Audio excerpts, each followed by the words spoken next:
kita jam 7 lewat nih dari PD Jaya. Kita berangkat pagi. Hari ini hari Minggu pagi. Mudah-mudahan di Sepin Awe kita nggak terlalu macet di sana. Kalau info yang kita dengar sih macet kali di sana karena buka tutup. Tapi mudah-mudahan nih kita berangkat cepat karena dekat dari PD Jaya ke Biren ya. Berapa jam tuh? 2 jam ya? 1 jam biasa. 1 jam lah. 1 jam.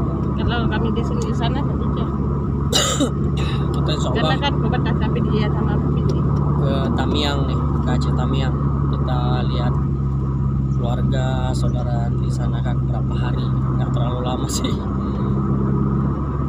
Ini kita di sini nggak ada tempat. simpang 4 PD Jaya kita.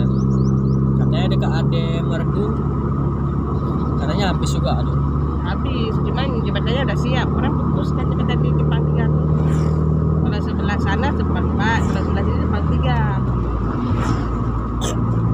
Belokkan itu. tapi enak berangkat pagi gini. Belum rame. Ini masih sepi kali di jalan nih. Karena hari Minggu nih kan.